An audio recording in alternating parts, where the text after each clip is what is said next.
The man sitting at the desk was half covered in shadow. Only the flickers of a small candelabra lit his face. The moving shadows softened the jagged wound at the side of his neck, but couldn't make it look any less ugly. A knock at the door stopped his hand writing across the page. "Come," he said. The door opened on silent hinges. However, the three figures beyond are anything but silent.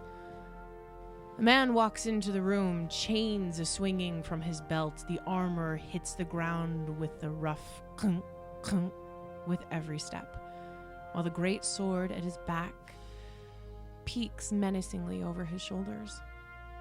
A single move, and it would be in his hands.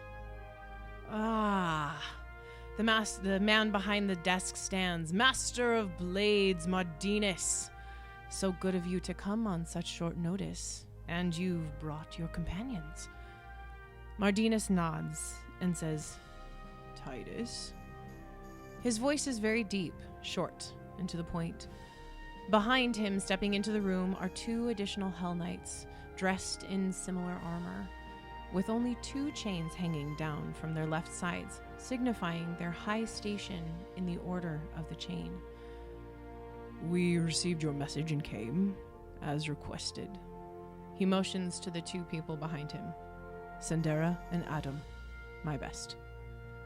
Sandera, a woman a few inches shorter than Mardinus' 6 feet.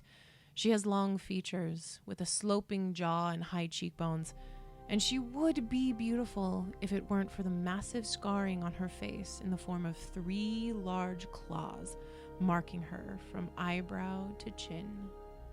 Adam, a beast of a man standing well over 6'5". As a follower of Zon Kuthon, his devotions show on his skin. His face and hands are scarred by thousands of small cuts made over time, all at different stages of healing. Titus reaches across the desk and hands Mardinus a single folder. Mardinus takes it and flips it open to reveal 2 pages. The first shows a young tiefling woman, light skin, 2 small black horns, and a list of known abilities and skills beneath.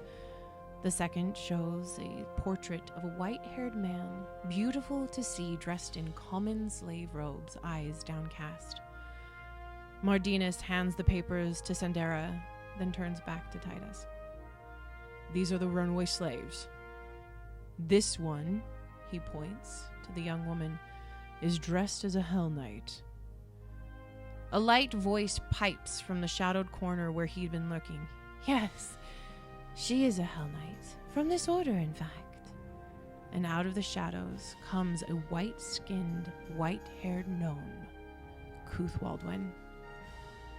But it isn't the woman we need. It's the man. He hid something from me, something that is rightfully mine, and I want it back, Titus says. "And what would that be?" Mardinus asks. Titus pauses for a moment, thinking, before continuing. "His magic."